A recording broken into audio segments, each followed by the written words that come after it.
Good afternoon, everyone. My name is Anthony Skerry and I manage the Settlement and Community Services Division at Advanced Diversity Services, also known as ADS. ADS is a not-for-profit community organisation which has been providing support services to culturally and linguistically diverse Community 81. Its focus is on supporting recent arrivals, families, older people, women, youth, people with disabilities, and their carers living in St. George and the Sutherland Shire areas.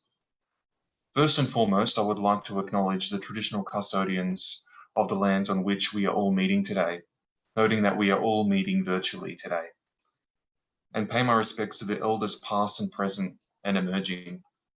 I'm currently speaking to you on the land of the Bijigul people of the Eora Nation. I wish to acknowledge and respect their continuing culture and the contribution they make to Australia. I wish to commend the organisers of this event today, Georges River Council, Refugee Advice and Casework Service, also known as RACS, and Advanced Diversity Services, ADS. This week we acknowledge Refugee Week. The week offers a chance to raise awareness of the plight of refugees around the world and of the efforts to protect their human rights. Today you will be hearing more about the life and stories of refugees. Following my introduction today, you'll be hearing a short message from the Mayor of Georges River Council. Following that, an introduction to Refugee Week from Hannah from RACS. We will then hear from cinematographer and photographer Bebi Zekirovski and his wife, Liz Zekirovski, who will talk about their experience in Rohingya refugee camp in Bangladesh. We'll also be showing 3 short films with Sydney-based refugees sharing their stories. We'll then close with Q&A. We'll now cross over to Kevin Green, Mayor of Georges River Council, for a short message of welcome.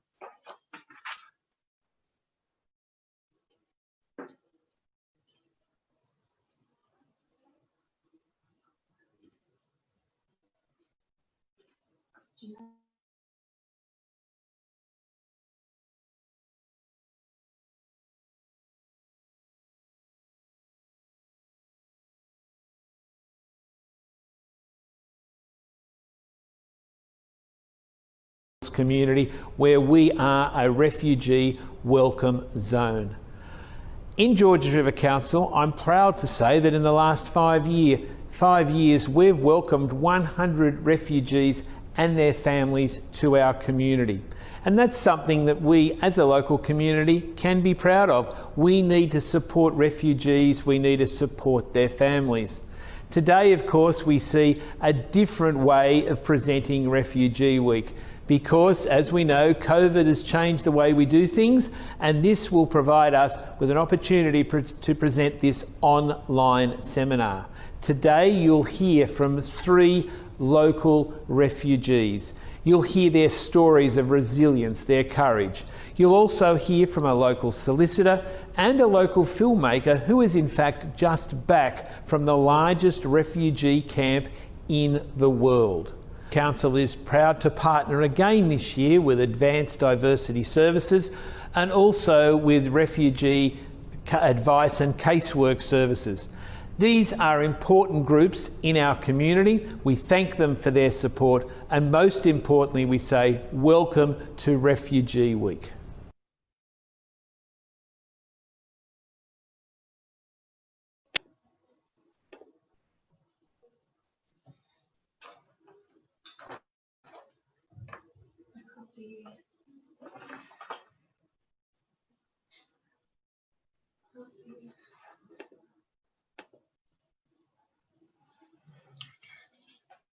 There's a bit of a lag on my side.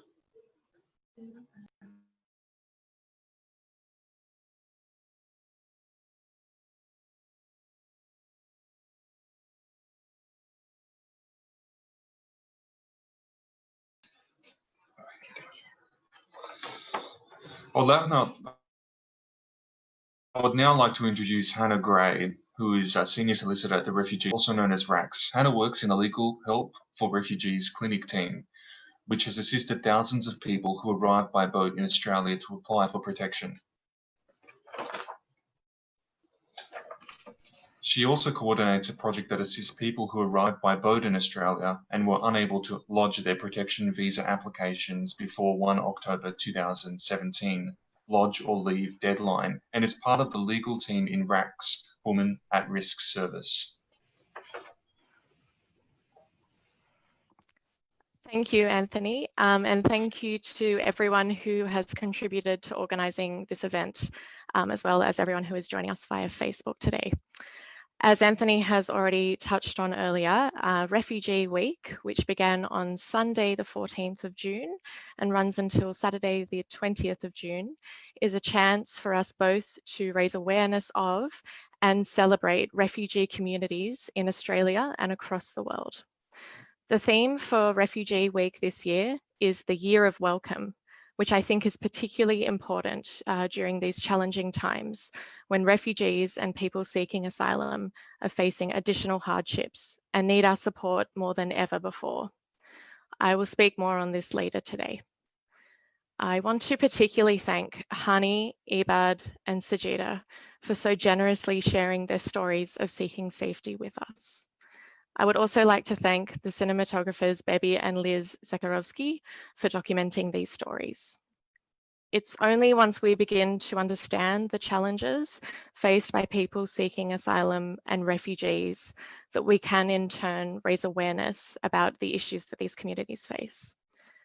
I just have a few small housekeeping items to cover before we move on to viewing the first interview with Hani. There is a comments box for those of you who may have questions, and I encourage you to please add these questions as the event continues this afternoon. There is a dedicated Q&A session later today where myself, Bebi, and Liz will be answering some of these audience questions. If anyone is having technical difficulties and can't view the stream on Facebook, please add a comment and we will try and sort that out. Lastly, this event is being recorded and the recording will become available for those who can't attend the session today. I'd now like to introduce Hani, whose interview we are all about to watch. Hani is from Somalia and arrived in Australia 6 years ago. Hani is a journalism student and an avid writer. Her book of poetry and prose, I Will Rise, was published in 2016. Hani speaks in this interview about her long and challenging journey to seek safety in Australia and her hope for a better future for refugees and people seeking asylum.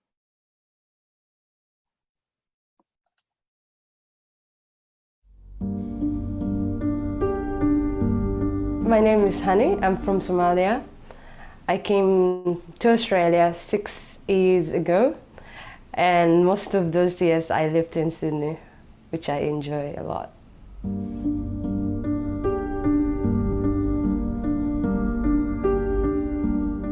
After 8 days on the boat journey, we finally arrived Christmas Island, where I called home. Life in Christmas Island was a mixed emotions. Sometimes it was so great that you could forget your own past and enjoy what you got. And sometimes it was fence full of tears. But after all, I finally reached my destination, Sydney, where I found home, family and friends. Life was challenging, but it was like a rocky road, you know? You keep driving, like, you know, you can't stop on a road because it's so gravy, you know, you have to keep going. And I guess, like, I couldn't do that without the people in my life, like, you know, the people that I met in my new home. And yeah, and, you know, and writing that, you know, I write a lot about these things, and that makes me happier even on the darkest moments. I can still look back at my time in Christmas Island and be like, okay, actually, you were in Christmas Island, and there was people out there who look out for you, especially, like, you know, Rax and Sarah, who literally fight for me most of the time. And in Somali we say "Gacma wada jir bay wax ku gooyaan," which means, like, you can't do things with one hand. You sometimes need both of them. Every journey, it was rocky, but finally there was an end. And along that, I didn't feel I was doing a lot alone. There was, you know, the people that I worked for, there's, like, you know, people who support me, my community, the neighborhood. They're, like, you know, the most amazing thing happened to me is to be able, you know, to come to a new country, to start all over again. I think one thing that makes me proud the most is like be able to make my dream come true of what I really wanted in life, which is education, which is to be able to have a career that I can tell stories that have been unheard, but I can say like with proud and with smile, that dream, you know, it's on its way to come true.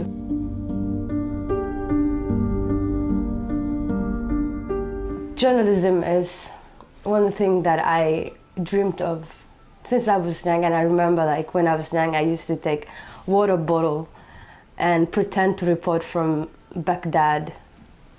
But now, like, you know, like looking back and I'm like, why did I really wanted to go to Baghdad? Like, and that time Baghdad was pretty on fire, like, you know, so does Somalia and other parts of the world. I do think journalism, it's my hope. You know, it gives me, I guess, inner life.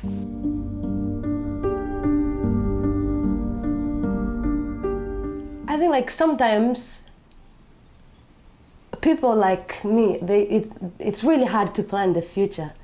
While the future is uncertainty, like, you know, when you're temporary, like you can't plan more, but you can hope for more. Like, you know, you can live in hope. As Maya Angelou said, you know, I still rise. You know, people will rise, it doesn't matter whatever happens. There's always hope in the horizon.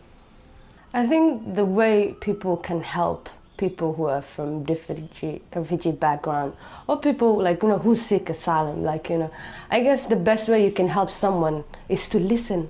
People, in order to be, I guess, felt for someone, they like to listen the tragic part of the story. You know, life, it's both, like, you know, and I think like the most important thing is to acknowledge both part of the life, like, you know, the past that was tragic, and, you know, and most of us, like, we're glad that we made it. We're glad that we can call this place, Australia, a new home. The world is full of hope, and it's full of obstacles. It's full of great things. It's full of moments that you question exactly why. And there's moments that you forget exactly why you're questioning the whole world. But it's still a beautiful place, and with kindness, we can all live in harmony. But always remember like who you are, where you come from, and what you exactly want to contribute to the world. Let's be hopeful for a better world that include all humankinds.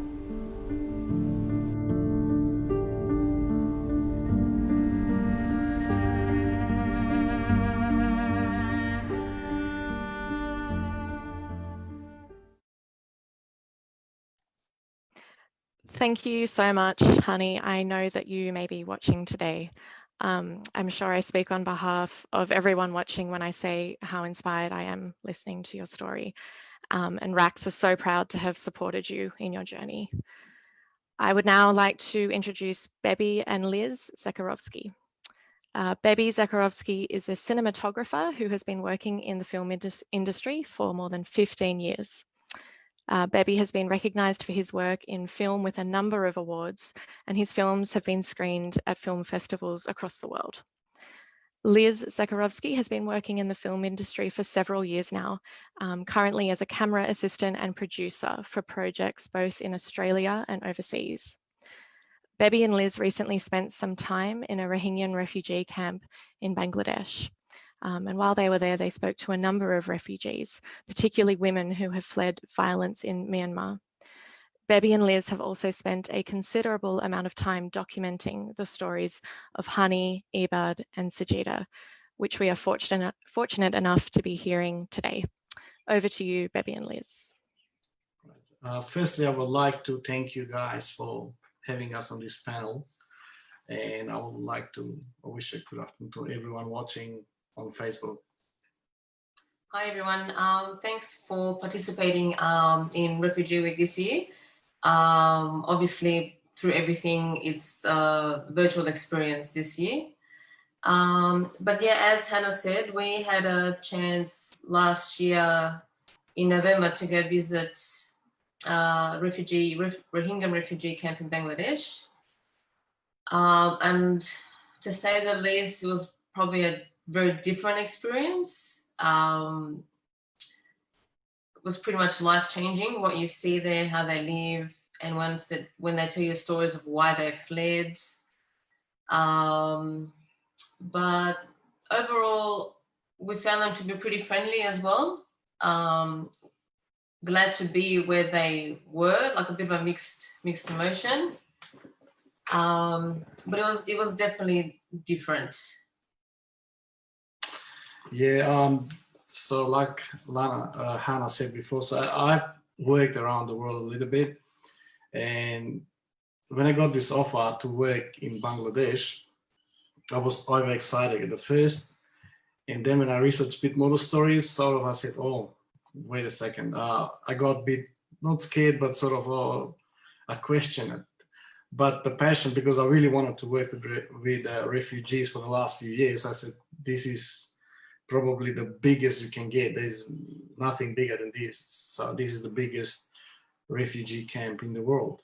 So, and I have opportunity to go in and film some stories and tell some stories around the world. So I said, this is a great opportunity. So November last year, we ended up in Bangladesh and didn't know what to expect. So it's going to be like this, it's going to be like that. You don't know what to expect, actually. We arrived in Bangladesh, then we got with the Danish Refugee Council, who was actually, we were working for. They took us the next day. We got the permissions, and when we went the day after the refugee camp, that was mind-changing. When I say mind-changing, it was really mind-changing.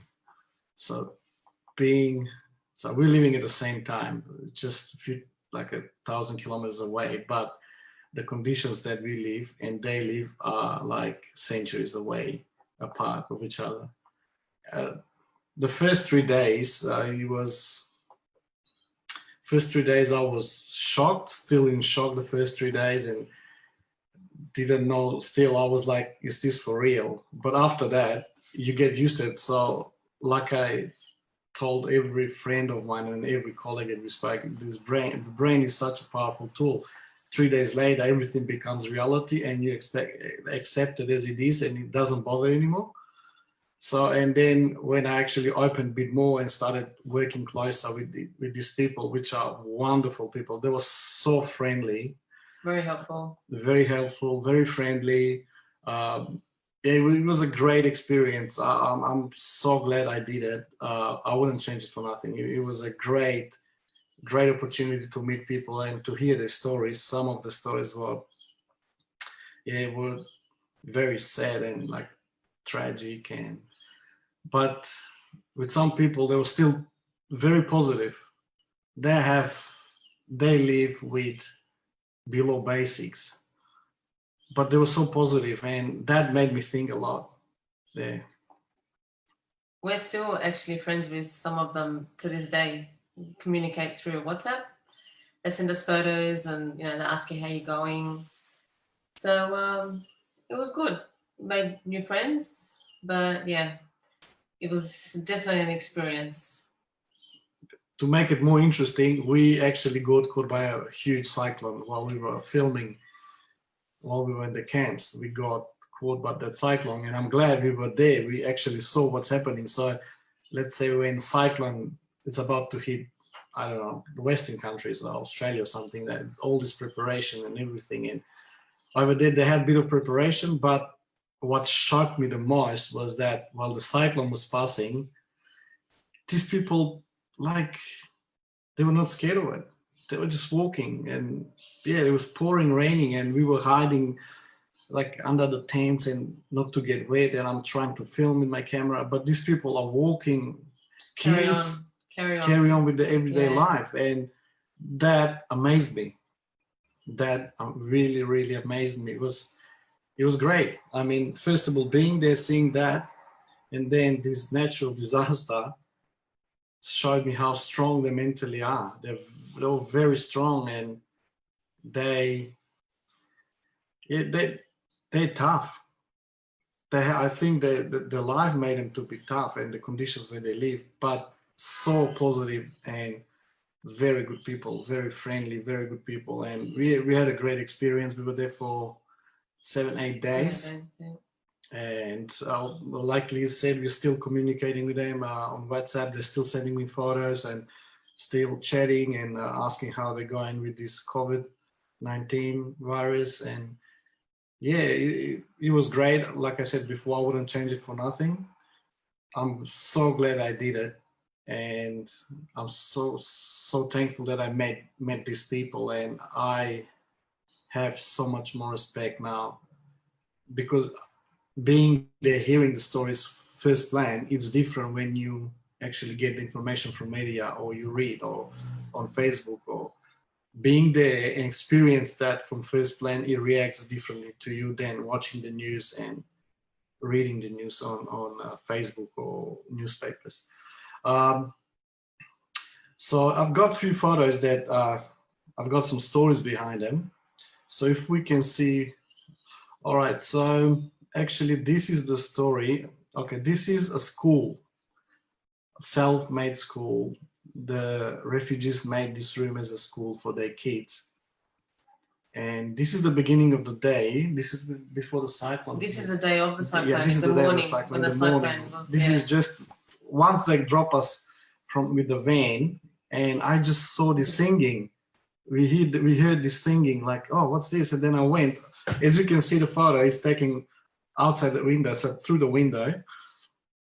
I hear these kids singing in English. So usually in our schools, kids usually sing songs about good things, about happy stuff.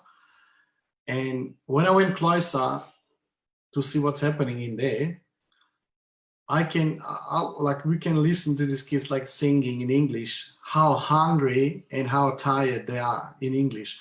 And that shocked me. That was like, I can't explain, like thinking, oh my God, these kids are singing how tired and hungry they are while they're at school, and that's a school song. So this is the moment when I took the photo, and you can see actually the face expression of that girl, how passionate, how real is that. This is not a scripted movie. This is a documentary photo. So it's been taken. They didn't even don't know that I was taking a photo from outside in this moment. After that, we went in and we introduced ourselves and filmed a little bit with them and took more photos. But this photo is before we actually entered that school, and it's one of the most probably powerful photos that I took. I think because you can also see all the emotion in her face, like just her expressions as well, which just makes it more powerful as well. Yeah. So okay, let's move to the other photo. Oh, there we go. I mean, this photo doesn't need much of explanation, I think. This is while we're walking, the same day. We're walking, and they had a very hot, dry weather for weeks before the cyclone hit. And there we go. The cyclone hit. And I think this age kids in our community will be hidden at home, and they're not going to be allowed to be outside. But look at this kid. He's drinking water from the drips of the raindrops. He's outside and by himself. It's pouring raining. It's windy. It's pouring raining. We can hardly walk and stay outside, but this kid is just calmly sitting and collecting raindrops and drinking them. I mean, like you can see the photo and doesn't need much explanation. It's such a powerful photo. Yeah, we can move to the next one. Okay, so this photo is taken from the very top, very high hill, where you can oversee nearly the whole camp. And this is a part of the river that goes around the camp. Yeah, it goes through the camp. And that river is so contaminated that they told us even if we go there and put a step in there, we'll get infection. God forbid if we drink from that, we're going to get very, very ill. But look at them. They're playing inside that water. They were swimming. They were playing. I was there for about, we were like for 20 minutes, half an hour, trying to film, and we were waiting for the rain to but stop. And this is the view that we had from that point of the refugee camp. these kids, they didn't care. They were just enjoying the water with the ball. And after that, I met some of the kids, and it's actually young men. We were walking. He was helping us with the gear, and that was something very strange that he said to me that actually I had to ask him to repeat that again. He said, "We just like to have some fun. If you give us a soccer ball, we're not going to get married so young." I couldn't process that, like what he said, and I have to re-ask him again. I said, "Sorry, can you repeat again?" He goes, "Yeah, if we have a soccer ball, we have fun. We have something to do, so we don't have to get married so early." So that was for me something that for the next 10 minutes, I was just thinking, whoa, what was that? It was a shock. So one of those moments. Okay, so we can move to the next photo. There we go, back to the cyclone day. So this is when the cyclone was just beginning, and it's pouring raining, and it's just becoming windy. But look at this kid, he's just walking so calmly, like it's nothing. And we're trying to hide under these tents, and I'm thinking, oh, that everyone's going to disappear now, and how they're going to survive this. But no, look at, they're enjoying the rain. They're walking like it's nothing. They continued the whole day. Through the whole day, they continued with the normal day activities. The only thing they were scared, landslides. Yeah, they were scared of a lot of landslides because it's all pretty much mud and dirt. And because of all the heavy rain, that's the one thing they were really concerned about, all the mudslides. They didn't want to lose their homes. Yeah, luckily there was nothing. The next day we went in the early morning, so again, got ready, and they said it might be some not very good images when you go there. You might see some landslides and hurt people, and God forbid any deaths. But we didn't have that experience. Thank God we didn't have that experience. When we went, there was a little bit of a landslides, but nothing major. Few a little damages. So lucky for them, they went through the cyclone. They got off it easily. Yeah. Okay, so we can move to the next photo. There we go. So this young man is carrying water for his family, and it's not just from there to there. He went probably over 700-800 steps up and down. I would say maybe 2-3 Ks at least. And the refugee camp is on hills, and going down from one camp to another, you have to go all the way down, which is like 300-400 steps, and then you have to go 300-400 steps up again, and depends which camp you are, and that's about 12 liters. And that's very heavy. These kids, they have to do this on a regular basis to provide their families with water. So this is their everyday life. This is what they have to do to have the very basics, things that we take for granted. You just turn on the tap and you got your clean water pretty much. They've got to go and they've got to pump it out of the ground and walk kilometers to get it and then come back home. And they're not complaining. Yeah, very, very positive, very powerful people. All right, and the next one. This photo is, I took this photo while we were driving. Actually, it's taken from a car, the van that was taking us on the way to the camps. So this is just driving along the camps.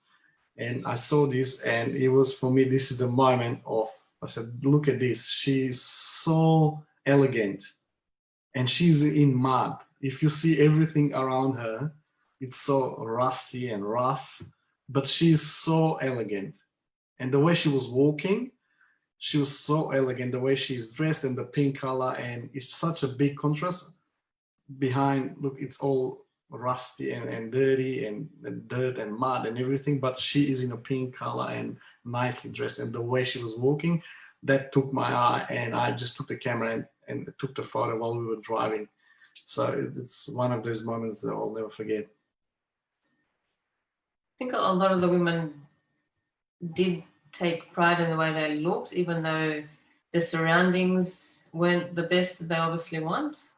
They had, you know, matching scarves with, I don't know, matching dresses, or it didn't really matter, but they tried still to, you know, feel good and look good. And this lady too, with a pink umbrella and her, you know, pink cardigan and the top of her scarf. And plus she's pregnant. So she's just walking elegantly too, just like taking her time. That was a great moment, very great moment. So yeah, so I hope I just brought you a bit of a picture of what happened to our journey in Bangladesh. And yeah, I think we should all support them and try to help as much as we can, because it's not easy to be a refugee. I think too, just quickly before we go, the journey that they went through to get from Burma to the refugee camp makes them more resilient and just like mentally stronger, because they're happy to have what they have now and be away from the troubles that they had where they came from. And then being a refugee as well here makes them much more, how do I say, they like to pursue it and they want to finish their job and want to get things done because of the journey that they've been through, which not a lot of us or any of us, I think, can relate to. So I think that's what also just makes them a lot more resilient. Thank you, guys. Thanks for watching. Thank you, Bebi and Liz, for sharing those insights about your experiences. I'm unsurprised to hear about how resilient and strong everyone at the camp is and was when you were there. I know this is certainly our experience at RACS on a daily basis, talking to the people that we support. I'll give audience members a chance now to add any questions that they might have for Bebi and Liz in the comment section. In the meantime, I might ask my own question to you, Bebi and Liz.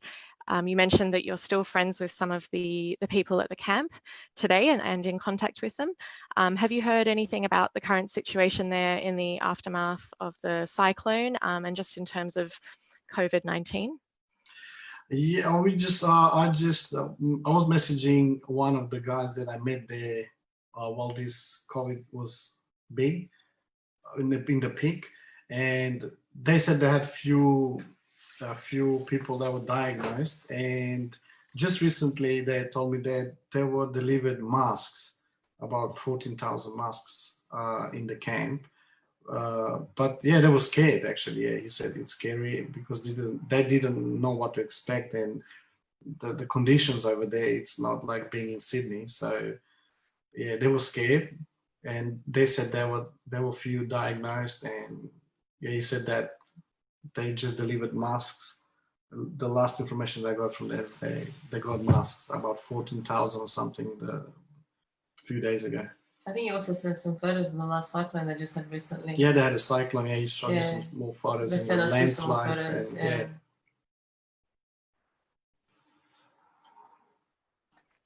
yeah. Yeah, I'm sure it would be completely terrifying, really, to be experiencing what's going on at the moment at the camp. Thank you for sharing that. Do you think you'll go back to Bangladesh again anytime soon to do more, to talk to more people or do any more filming or anything? If I had a chance, to be honest, with no thinking at all, I would just go, because the first time was a bit sort of, I was over excited in the beginning when I got the offer. Then as the time was coming closer and closer, then I got a bit nervous. I was very nervous, if I'm honest. I was very nervous even that when we landed there, when we went, I didn't know what to expect. But yeah, you get comfortable after that when you saw that the people are very nice, very helpful, and it was a very positive So, oh yeah, definitely. If I had a chance, I would go again. I think too, because we had, I don't know, for lack of a better phrase, we had a good experience, even though, you know, they're not experiencing the best times, but they were very friendly to us, and yeah, we'll probably go back again.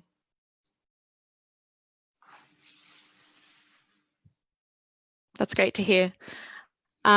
Thank you again to both of you, and thanks to the audience as well. I might give you all a bit of an introduction to the next interview we're about to hear. This is with Ebad. Ebad arrived in Australia from Afghanistan in 2013.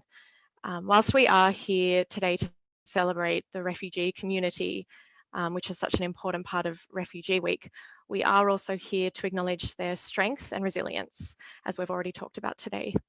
Ebad is facing many challenges at the moment, which you will hear more about now.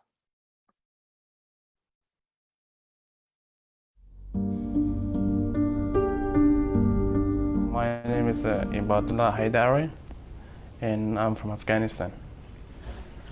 I come to Australia and about my problem, and my family not safe, and I'm not safe in Afghanistan because I'm working with America Army in Afghanistan 2008 or 9 something. Yeah, I did work.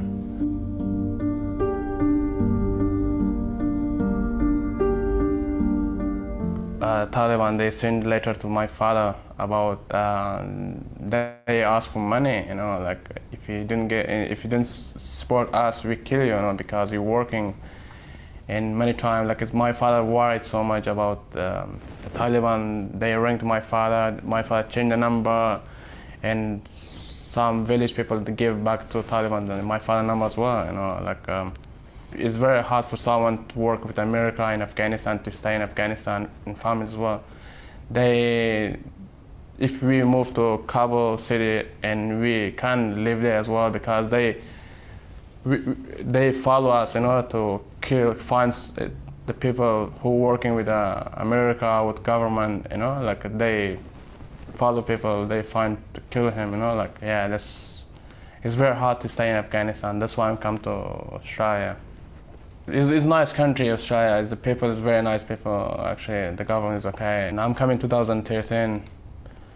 The first time, yeah, I'm going to Christmas Island from Indonesia. From Christmas Island, they take me to Darwin. Stay in Darwin for 1 month, and they take me out from Darwin to Adelaide. Stay in Adelaide for 6 months. Yeah, like we feeling like. Very lonely the first time, you know, like it's very hard to different country, you know, like, yeah, but it's okay now, yeah, it's fine, yeah.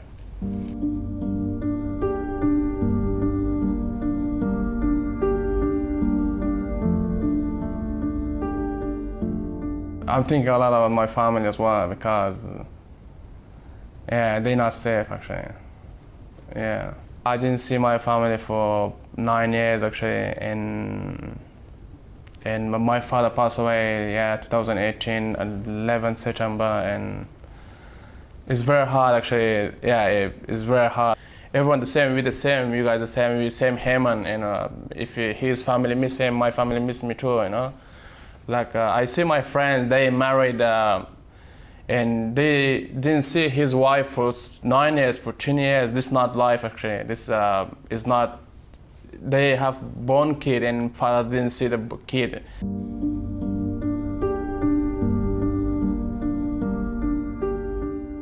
Many times I did start good TAFE study, and I'm stop study. Something happened to my family, and my mind changed actually. Because it's very hard, you know, because I didn't see my family for a long time, and that's why, yeah, like sometimes my mom crying as well, you know, we talk on the phone. If I have one wish, and this is my family, come to Australia. This is my first wish to my family, come to Australia, and I'm not worried anymore because I'm to start my life, you know, and start my job, study. we hope to get visa, permanent visa. If someone need passport, they need passport, and we need help actually, like to be honest.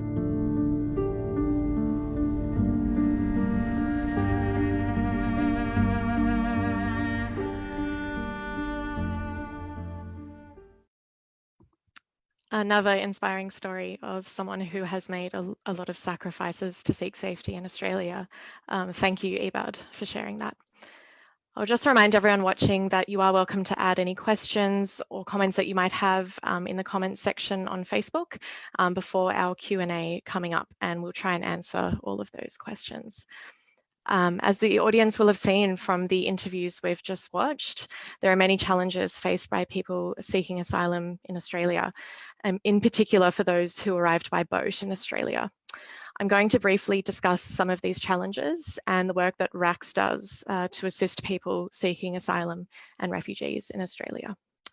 RACS is a specialist community legal centre which provides critical free legal assistance for financially disadvantaged and vulnerable people seeking asylum in Australia, including women who have experienced or fear family or gender-based violence, stateless people such as the Rohingya population, members of the LGBTQIA+ community, and children seeking protection who are without their parents. Thousands of asylum seekers in New South Wales rely on RACS to provide them with essential legal services to seek safety and to understand and comply with Australia's very complex legal regime. Last year, RACS provided legal support on over 6,000 occasions to refugees and people seeking asylum. As I mentioned before, and as is very clear from what we've seen and heard today, people seeking asylum in Australia face a number of significant challenges, but more so people who arrived by boat in Australia face these challenges. They are only able to apply for temporary protection visas. They cannot apply for permanent protection in Australia under the current laws. Having access to only temporary protection in Australia gives rise to a number of significant issues. People on temporary protection visas cannot sponsor their family to come to Australia. As you would have heard from the interviews so far today, many people seeking asylum in Australia have not seen their families for several years. And even those who hold temporary protection visas face great difficulty trying to see their families. The COVID-19 crisis obviously only makes this harder.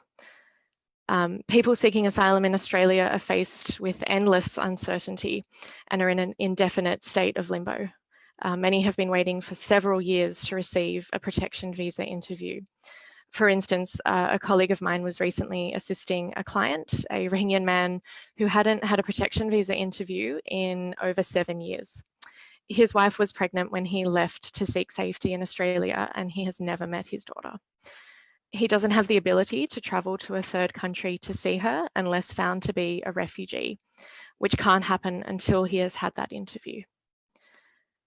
Even if people seeking asylum are granted a temporary protection visa, they have to reapply for protection before the expiry of their current temporary protection visa, which involves their protection claims being assessed again. So that means that at that stage, they could be refused protection even after previously being found to be refugees. Children born to stateless parents in Australia are sometimes given temporary visas, which means they cannot vote, and if wanting a university education, will be charged unattainable full international student fees. They will also have to reapply every few years for their visa, compounding their stress and insecurity. And currently the government's COVID-19 support package, while commendable, has failed to include refugees and people seeking asylum, leaving many without an income, access to Medicare, access to Centrelink, and therefore facing potential destitution. RACS has a number of specific services and programs to assist people seeking asylum and refugees in New South Wales. Our Women at Risk project provides vital support to women who fear gender-based violence or other forms of serious harm in their home country, whether that be, for example, domestic or family violence or harm from others due to their status as a woman or perhaps as a woman who identifies as LGBTQIA+. RACS has another specific project dedicated to assisting children born to stateless parents in Australia who may be eligible for Australian citizenship. For example, as stateless people, we support many Rohingyan families in attempting to obtain Australian citizenship for their children born here. The RACS Legal Help for Refugees Clinic supports countless individuals and families who, as we've mentioned earlier, need to reapply every few years for temporary protection. We have assisted hundreds of people in this situation since the project began in 2018. In addition to our legal advice and casework, RACS is also involved in advocacy for policy that treats people with dignity and respect and calls for permanent protection for refugees. If you need to contact RACS for advice, or if you know someone that needs to contact RACS, you should be able to see our contact details on the stream at the moment. We are currently answering our phone lines every weekday from 10 a.m. until 4 p.m. You can also email us. Our email is being shown at the moment. You can contact us via our website, or you can even just leave a voice message and we will return your call as soon as possible. The final interview that we will be watching today is with Sajeda, who is a Rohingyan refugee. We heard earlier from Liz and Bebi about some of the challenges that Rohingya people are facing in Bangladesh at this moment. Sajeda has achieved a lot since being in Australia and now wants to help Rohingyan women just like her.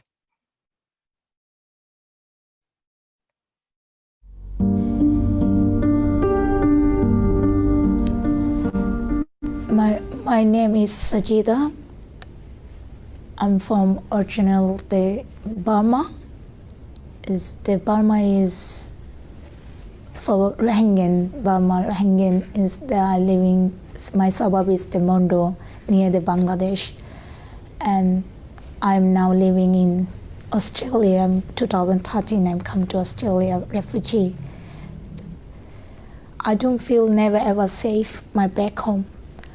I'm feeling my present now. I feel I'm safe in Australia.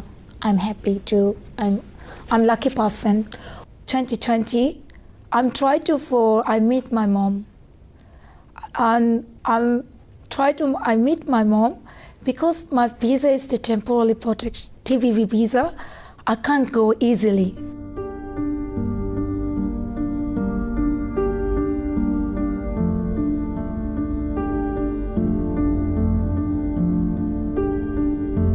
The new grandchildren, she see that she very happy. I'm come back 2nd February. I don't live longer because the coronavirus happening very hard for this refugee. Many refugee, many second languages, very confusing, very worried, very stressed because everything online. This 2020 is very, very hard, big challenges for refugee and everyone I know. I have daughter year 12. She finished this year, and how very struggle and very hard. 2 months, 3 months study at home is school, because I have 6 kids. Not easy to study my daughter, and she is the future is the. Future is the big barrier, is the visa.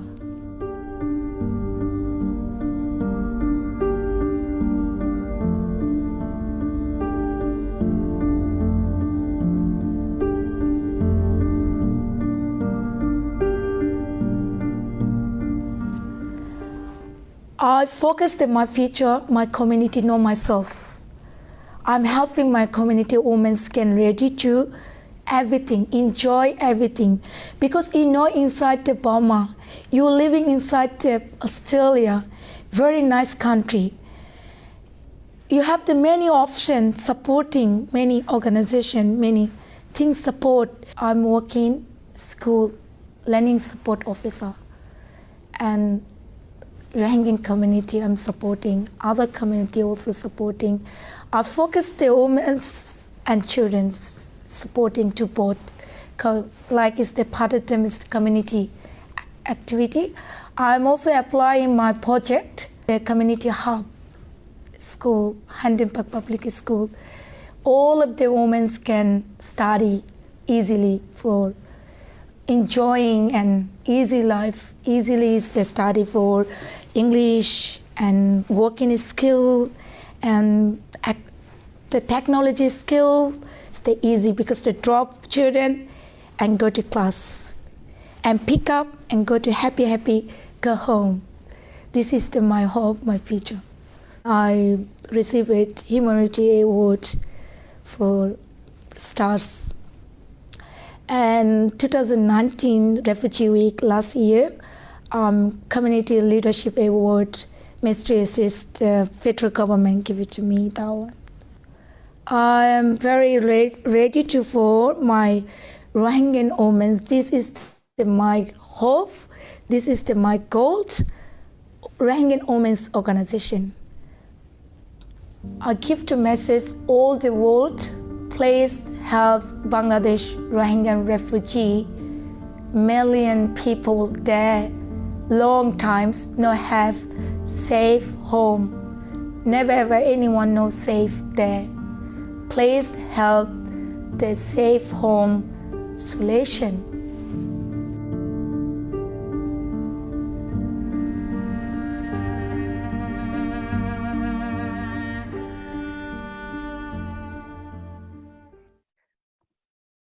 Thank you, Sajeda, for sharing your story with us. We now have about 15 minutes or so to answer some questions from the audience, and they have started to come in, so thank you very much. Earlier, we had a question about the practical ways that people can support refugee communities in Australia, so I might start by just answering that question for everyone. It is a great question, and I'll explain now a few key ways that you can provide support.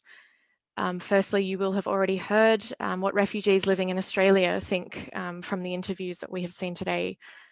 As I mentioned at the beginning of the event, we can really only begin to raise awareness in our local communities and the wider Australian community about the challenges faced by refugees and people seeking asylum after we ourselves have begun to understand the nature of these challenges. Listening to people with lived experience, such as Hani, Ebad, and Sajeda, and what they have to say about the changes that need to happen in Australia is of utmost importance.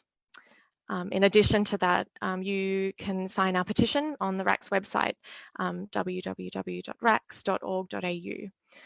Refugees and people seeking asylum are some of the most vulnerable in our communities, and the COVID-19 crisis is really impacting them greatly, as I've outlined earlier. By signing this petition, you are calling for Treasurer Josh Frydenberg and the Minister for Families and Social Services, Senator Anne Ruston, to ensure all people in Australia have access to critical financial support at this time of crisis. You can make a donation to RACS via our website to support us in our vital work providing free legal advice to refugees and people seeking asylum. Just like you are doing today, you can continue to celebrate refugees and people seeking asylum by sharing positive stories and helping to raise awareness, whether that's in conversation with friends and family, on social media, through your workplace, or any other channels. I really can't emphasize enough the importance of having conversations with people about what you have learned today and what you may already know about the challenges faced by refugees and people seeking asylum in Australia and across the world. Sometimes a conversation is enough to change a person's mind on this issue, and that can lead to even bigger and more important changes, both in Australia and internationally. Now, we've had a question from the audience about whether RACS helps people in detention. And what their situation is at the moment. That's another great question, thank you. Yes, we do provide ongoing legal support to a number of people in immigration detention. We have worked with people who have spent time in offshore detention, as well as in onshore detention centres and community detention. And we've been doing this work for a number of years now. At the moment, obviously, people in detention centres are at an increased risk due to the COVID-19 pandemic, and RACS are advocating for the release of these people from detention where possible. We've had a question about whether refugees holding temporary visas can access COVID-19 support and whether they have permission to work. Thank you, that's another good question. I talked earlier about the fact that people seeking asylum who hold either bridging visas or refugees who hold temporary protection visas, they cannot access the current COVID-19 support available, which we're trying to change at the moment. Work rights is a separate issue, and that really depends on what visa you hold. Unfortunately, some people seeking asylum who hold bridging visas do not have work rights, and therefore they actually don't have access to Medicare. This is obviously a problem generally, but even more so in the current context of a global pandemic. We have a question for Bebi and Liz now. Have you heard from those in the camps about whether they are able to stay connected to any family or even friends they may have in Australia? I guess particularly given what's happening at the moment.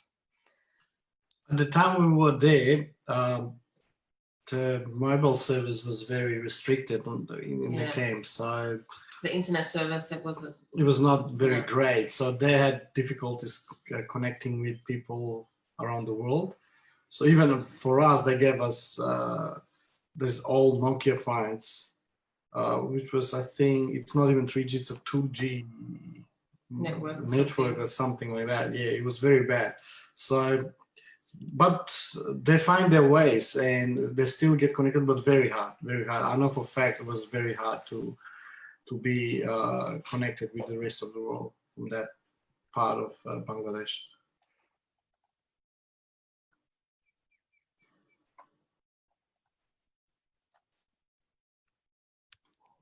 Thanks, Bebi and Liz. We've had another question. Sorry, we are trying to keep up with all the questions, and I apologise in advance if anyone doesn't have their question answered. We have had a question about the status of people who don't have temporary protection visas. So basically, anyone who arrives in Australia and is seeking protection applies for protection and is then holding a bridging visa until a decision is made on that protection visa. So I guess to answer that question in short, anyone who doesn't hold either a permanent or a temporary protection visa is a temporary resident of Australia holding a bridging visa.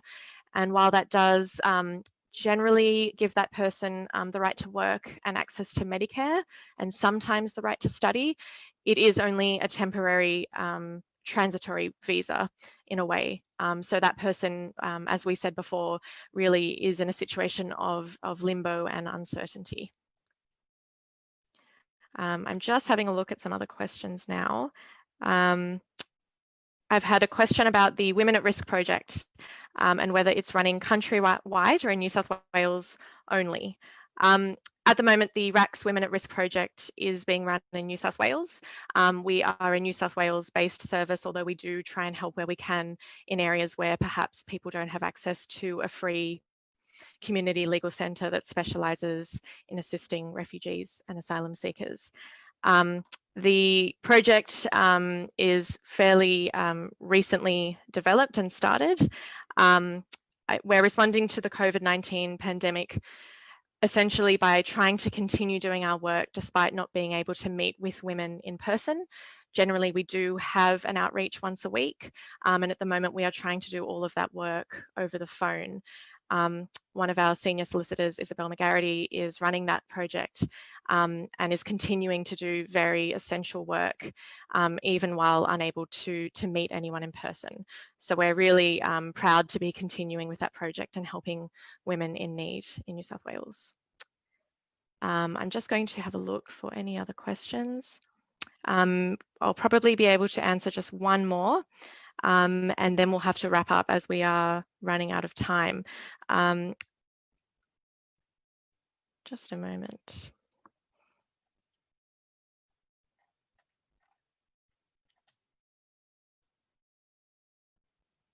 There is a question for Hani about the support that helped her to start her studies, but I don't think she'll actually be able to actively answer that today, although it is a great question. Thank you to everyone, by the way, who's thanked us for running this event today. the last question I'll probably answer is, what are some of the stories you are hearing from people who have had their temporary visas expire and then they reapply? What kind of experience do they have doing this? That's a great question.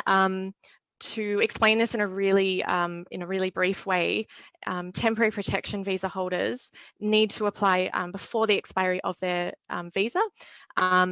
And if they don't do that, they become unlawful and at risk of being detained and potentially deported to the country where they fear harm from. And keep in mind, these are people who have been found to be refugees. If they apply before the expiry of their temporary protection visa, that visa becomes indefinite. So they are still able to stay in Australia, and usually they can work and access Medicare while they're waiting on a decision on their new protection visa application. However, they have told us many stories of experiencing difficulties, for example, even renewing their Medicare access, having Centrelink payments cancelled because of the uncertain nature of their visa, and many other stories, including children not being able to enroll in school for new terms, and other issues like that. So certainly this process of people only holding temporary protection visas and having to reapply every few years has already brought up a number of challenges, without even going into the fact that their protection claims have to be reassessed and they possibly have to go through an interview process again to have these claims assessed. I think I do have to leave it there in terms of answering questions. So I'm sorry for anyone who missed out on having their question answered. But I think for now I might see, unless Bebi and Liz wanted to make any further comments, I think we'll wrap it up. Well, we just want to thank everyone for watching and for the questions asked. Yeah, just going to say that there's a few questions here if I'm going to have an exhibition. Yes, I mean, I'm planning some exhibitions. Right now I'm working on different plans. Once I book something for Sydney, they'll be definitely will promote it and people will hear about it. So yeah, thanks again. Thank you to everyone for having us. And yeah, it's a very good cause, and yeah, respect refugees. I just want to quickly say too, I think people in general take things for granted, and obviously, you know, the refugees are leaving their country for a reason. They want a better life, and they risk their life with whatever form of transport, with the boats, you know, trying to get to a country where they can have a better life, either for themselves or for their family. So I think we shouldn't be so quick to judge people on why they are refugees, because everyone has a story. And I think we should just take the time to listen to their story. And thanks for watching. I agree. Thank you. And yeah, as we've all mentioned, it is so important to listen to the stories of people with lived experience, refugees and people seeking asylum here in Australia. I just want to mention finally, before we wrap up, that for anyone who didn't have their questions answered, RACS does have a number of fact sheets on our website that may answer a lot of the questions that you have. And we do also have an inquiry form. You can submit your questions and we can try and get back to you as soon as we can. You can also sign up to our mailing list for any updates, not just on the work we're doing, but on the situation generally for refugees and people seeking asylum in Australia. And you can also follow us on Facebook for those same updates and to hear more stories from people with refugee backgrounds. Great, I think that's pretty much it. Thank you so much to everyone at Advanced Diversity Services and St. George's River Council for organising this event. Thank you to Bebi and Liz, and of course, thank you to those who have shared their stories with us this afternoon.